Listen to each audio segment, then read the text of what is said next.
Hey, everybody. You're listening to Business Minds Coffee Chat, and I am your host, Jay Scherr, and I am super excited today. I have got a fantastic guest with me right here in the studio.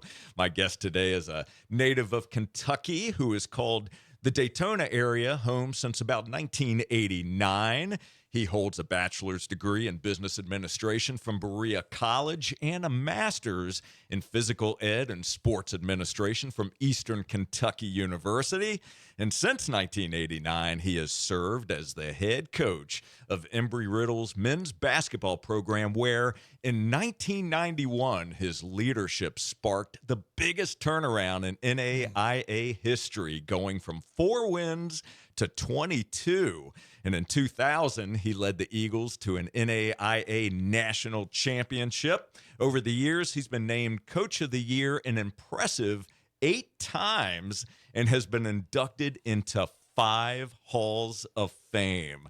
He and his wife of more than 40 years, Vicky, have 4 children and 8 grandchildren. Please welcome the incredible Coach Steve Ritter. Steve, it is wonderful to see you. Thank you so much for being here today. Honored, and I love the introduction. Overrated potentially, but Jay, just really excited about sharing some thoughts with you today. And again, thanks for the invite. Absolutely. It is my pleasure. So, that's an impressive short list of information or statistics, and obviously we just scratched the surface there. Is there anything that I left out that you think is top of the list, most important for you? I would hope that it would be my 20 plus years serving as director of athletics, Jay, because at that time we had 6 sports, 0 women's sports at that time. And during those 20 plus years, we went from having 6 sports to 20 plus sports, no facilities to $100 million worth of facilities, to no scholarships or minimum to whatever our budget is today, which is very generous by our university. And the start of women's sports. The thing that's fascinating, when I came to Embry-Riddle, we had about anywhere from 10 or 11% of women on our campus. And today I think we're up over 25%. But our athletic program, we're very proud to say, has gone from having 0 women's sports and student athletes of that gender to over or close to 50% of our athletic programs make up of women's sports. Amazing. So that 20 years was a lot of work, a lot of building, a lot of sacrificing. But I hope that many will believe it really got us to go from one spot to, I hope, to have been part of building one of the best athletic programs in the country. So let me ask you this.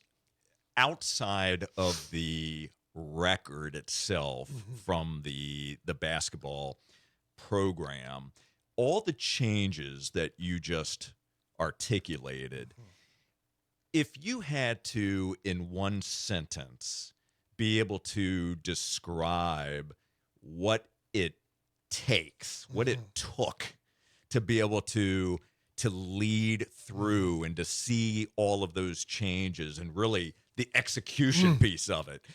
I know I'm asking a lot of you to try to encapsulate that into one sentence, but what would it be for you?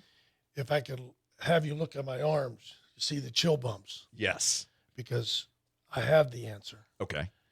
And the answer, in my strong belief, not that I've mastered it, but I think this is what it's all about. And it's about relationships. And relationships means the way we built that program is we first of all had a vision and a dream to build something so special that everyone would be proud of that. And that included the board of trustees, our president, our cabinet, our leadership group, our students, our faculty, our community. And to do that, you had to have the dream, you had to have the vision, but then you really had to get up every day and have such a passion to care about people, to bring them to be part of your process and what you were trying to do to help get them to support the dream, the vision. And then you always wanted to have these relationships that were not just one-sided. Like, man, Coach and his people they're so nice. They're so giving. I just want to help Embry-Riddle. I want to do something for those guys. And that's what makes it so special, that I think it was a win-win for everybody. We weren't just shysters going in and trying, hey, help us a little bit, and we don't have anything for you. We literally were going to, example, my best friend owns Daytona Mitsubishi Kia.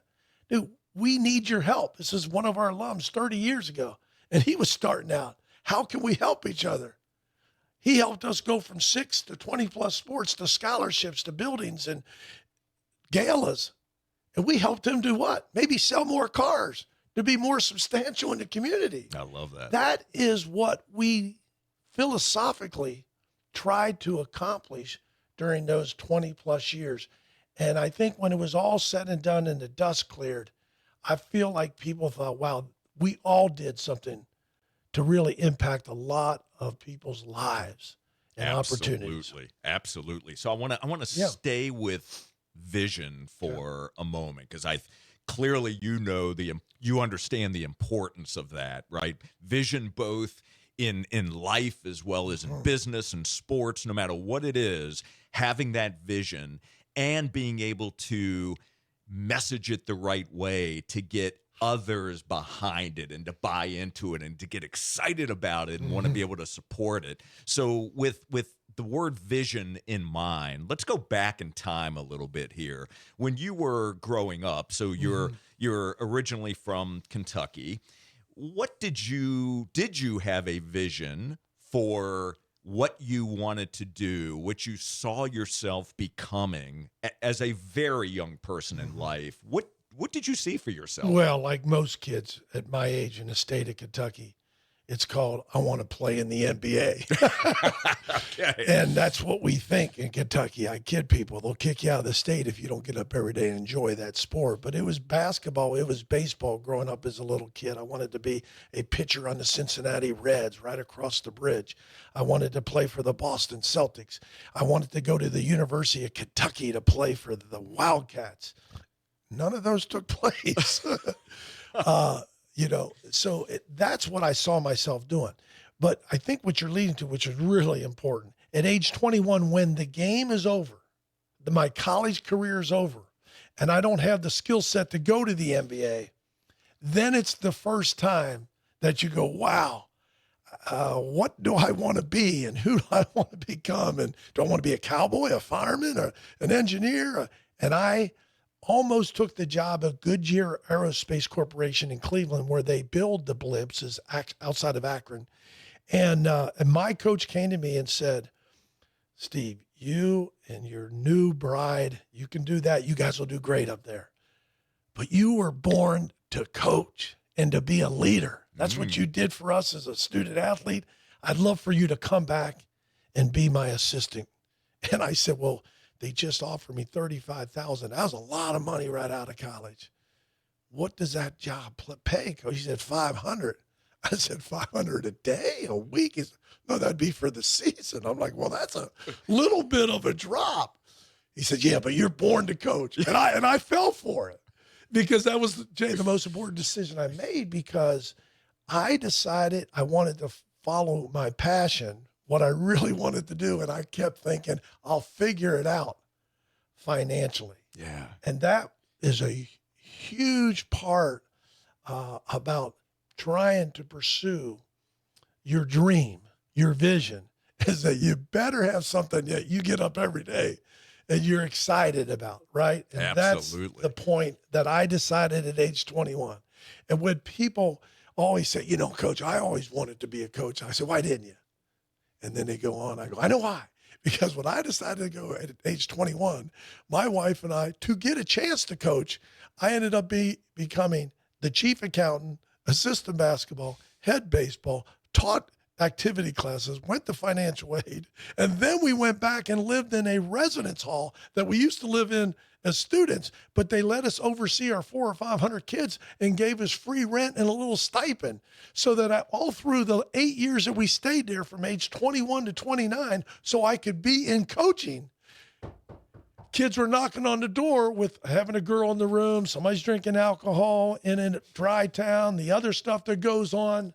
That's what we did for 8 years, besides all those jobs before we came to Embry-Riddle. So when you talk about having a dream and having a vision, we do know that there comes a lot of sacrifices to be able to continue to pursue that dream. And so financially, at age 21, no kids, we're still going to grad school, we could pull it off. But there are times that a lot of people won't do that because, you know, the financial sacrifice that we had to make at that time. I could have taken a high school job and made $35,000.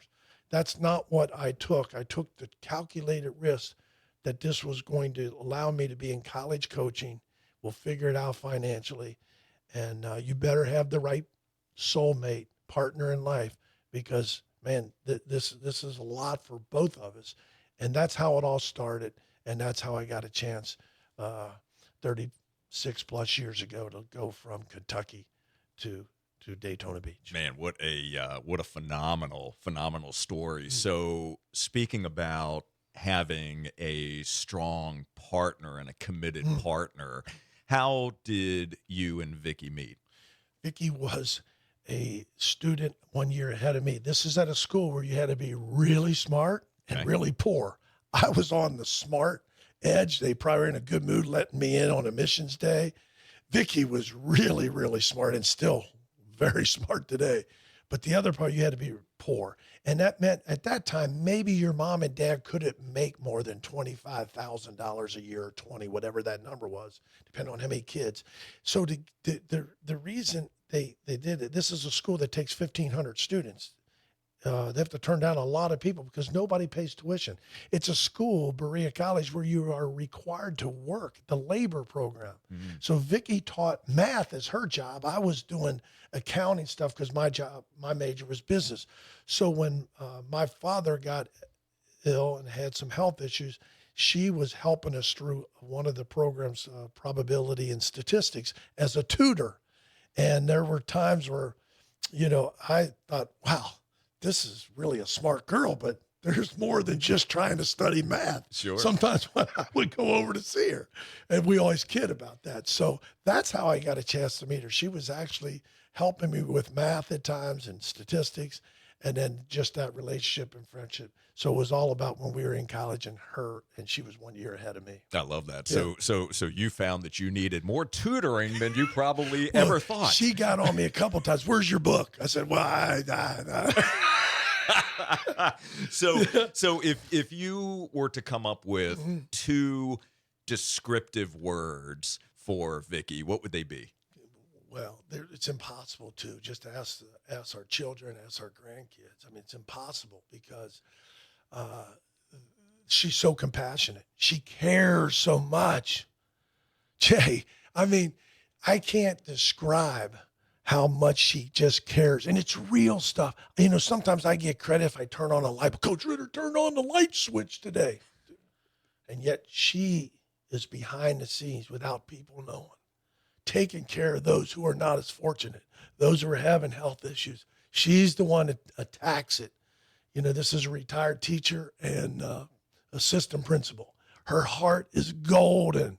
And then just her ability, she's got some grit. I mean, to help us get through 36 years of marriage and not having a lot, having a Thanksgiving where we had pot pies with my brother during those first early coaching days, trying to make ends meet back in the day when we had to reconcile our checking account and be counting every penny we ever spent. Those were tough times. So I just look at her compassion, and then I look at her grit, her toughness. That's an interesting combination, but that would describe two of many, many traits that she has. So I'm going to ask you to share the same response in regards to yourself. So two descriptive words for you?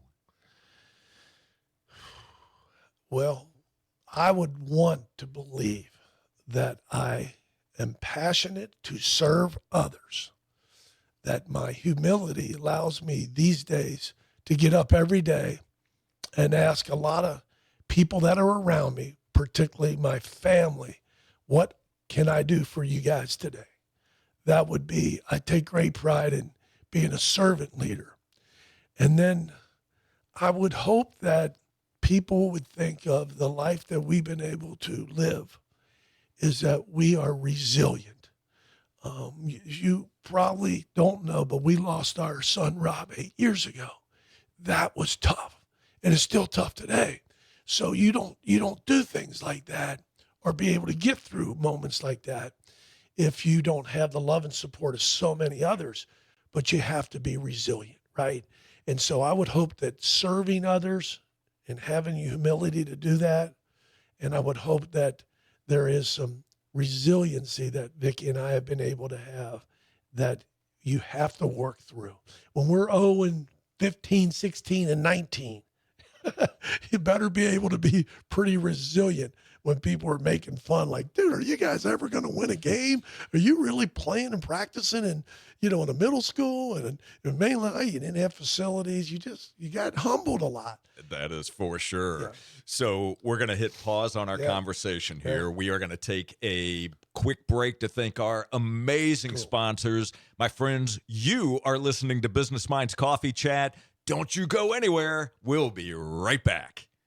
All right, we're back. And again, you are listening to Business Minds Coffee Chat, and I am in the studio today with my very special guest, Coach Steve Ritter. Man, what a fantastic conversation we're having so far. We are going to keep that conversation going right now. So before the break, of course, we were talking about a bit of history with Steve. We were talking about family. We were talking about how he met his wife, Vicki. We were talking about his coaching and championships and all kinds of really interesting things. But I want to explore a bit more deeply on the topic of humility, of passion, of resilience, and of leadership. Mm-hmm. And when I was doing my due diligence and researching you and listening to some talks that you've given and some programs that you've been on, and really thinking about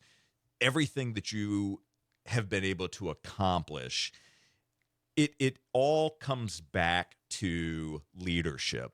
But where I want to start and what I wanted to ask you about was self-leadership. Starting with self-leadership, because I've always believed in the work that I do with my coaching clients is that in order to become an effective leader, we have to learn how to lead ourselves first, because it always starts from within. So talk to me about self-leadership, what that means to you, and how you lead yourself. Well, great question.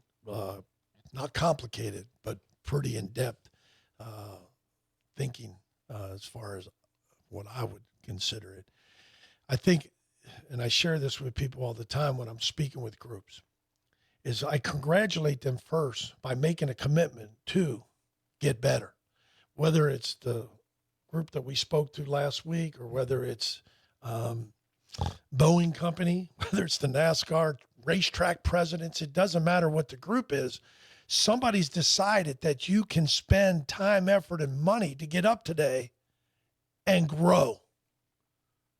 That right there is the start, because sometimes we're looking just to get comfortable. Nothing wrong with that, in my opinion, at times. For me, the way I'm wired, if I get too comfortable and I'm not trying to get up every day and be grateful and impact others and serve, I don't enjoy my life as much. That's just me. How do you know when you're getting too comfortable? What are the red flags for you? Well, then when people are not coming to me with problems or opportunities for me to help them, I always say it's going to be a sad day when I'm in my office for a morning and nobody's coming in to say, Coach, you got a few minutes? Are you busy? And I always say, they pay me good money to be busy.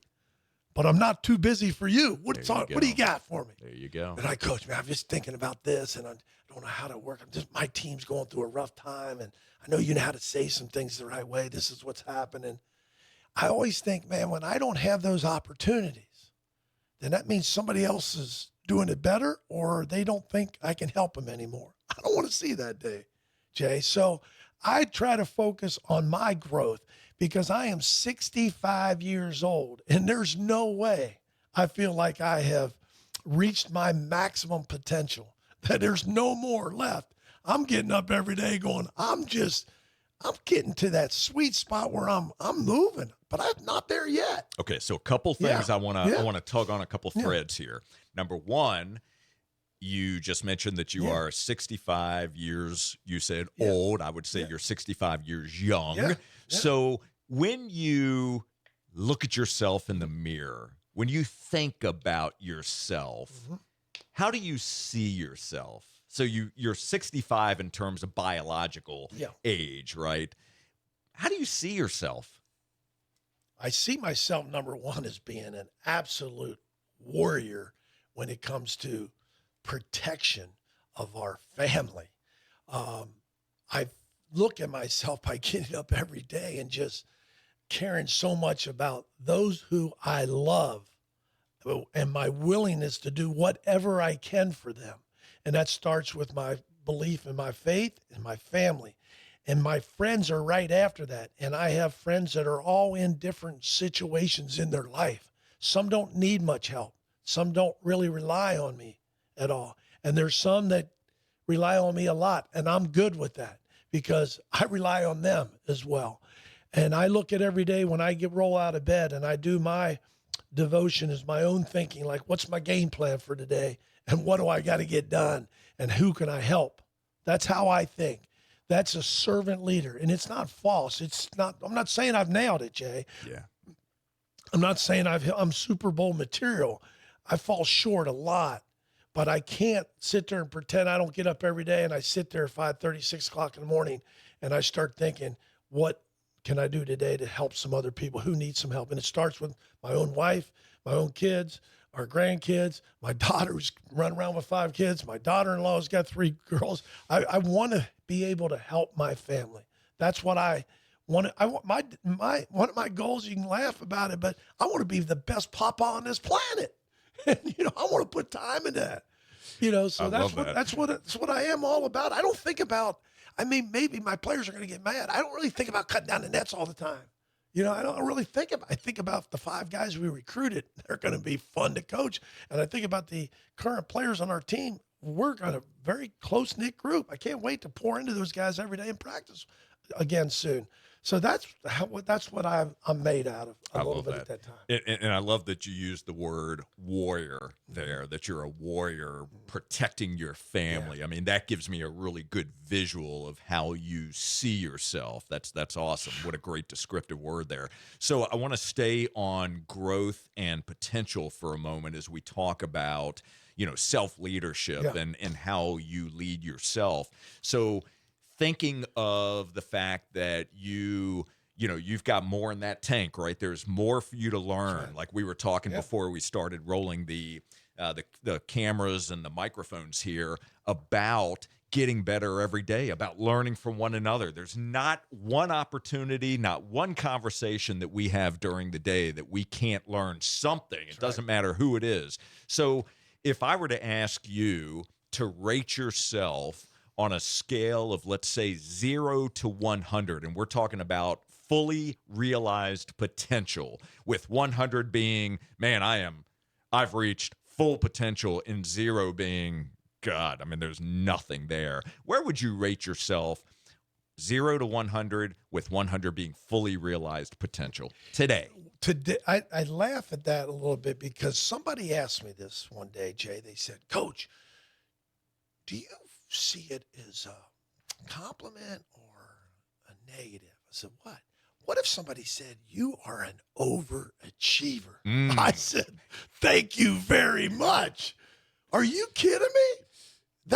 That's the greatest compliments. It's like the worst thing somebody could say. One of the worst, you're an underachiever. right? God gives us these gifts. You're supposed to utilize them at the highest level. You're supposed to develop them. You're eventually supposed to give them away. So, that is where I feel like my goal is. I don't sit there and look and go, man, I'm just leaving everything on the table. I'm going at it pretty hard. And so the 4 categories, I just want to share this. Stu Weber wrote a book and it's really helped me. And it's the 4 categories that I really do get up every day and I work on these things. King, warrior, mentor, friend. King, warrior, mentor, friend. Now think about those. King, you're the provider, whether it's the AD, whether you're running a business, you're providing, impact life and right, your family, man. The warrior, you're protecting. Mentor, you're teaching. Come on now, this is really important. This stuff. Good. And then the friend, every day, I want to be that friend. I got some friends that are doing a better job on their end than I'm doing for them. So those are 4 categories. Am I providing? Am I protecting? Am I teaching? And am I a friend? I love those boxes. And I've been thinking about those for over 30 plus years. So if you find that you are falling short in any one of those 4 buckets, if you will, good. And I'm sure that you're very intentional about actions that you take, what would you do, or what do you do when you're kind of reviewing those areas and you realize, or you just feel like, gosh, I am just not where I should be as a friend or as a king? What do you do about it? Be transparent. Okay. Be transparent and stop over evaluating yourself. Be humble about it. I fall short ridiculously. I can put 2 or 3 people around you and say, he can do better in that area. But what I also described, one of the things I talk about is these priorities you establish in your life, whatever they may be. Everybody gets to do them, but I have a certain way. I like talking faith, family, friends. But then when you look at that, and then you spend a month and start tracking how you're spending your time. Oh, I think family is really important, but I haven't seen one of our grandkids' games all summer. I haven't talked to my daughter in 3 weeks. I haven't. Stop saying it, because it's that's not your priorities in life. What are you spending your time? So that other P, I talk about purpose, right? The 333 purpose in life, priorities, and that third P is the critical one, and that is, are you protecting these priorities? Which means, are you the ones you've established?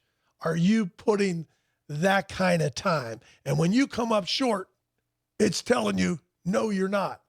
So either you're going to do it, or I talk about the disease of shysterism. You're going to keep talking about it. You're going to keep doing it, but it ain't happening. I say this all the time, and I got to keep working it.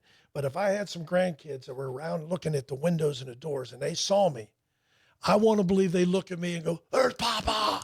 And they're going to run through there and they're going to try to come up here and hang out. There's only one reason, because I've put time into that. Yeah, man. My wife has put more time in it. So I don't want to ever lose that. That always gives me that visual of, where are you putting your time? And that's where your growth is. And when I know there's one area that hasn't got the attention, and I deliberately, intentionally don't put any more time into it, then you better lower your expectations or stop telling people that's a priority, because it's not. That's exactly right. So as we are wrapping up our conversation today, and I could speak with you for hours, I already know that. I would love it if you just very briefly, if you would leave all of us with a challenge. What is one thing that you would challenge everyone who's watching right now, who's listening to your voice, including me, very briefly, what would you challenge us to do? Why are you picking one all the time? Because, those are hard. They are. But I'm going to tell you the one that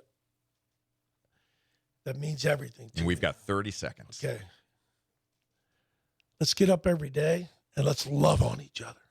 Love on each other.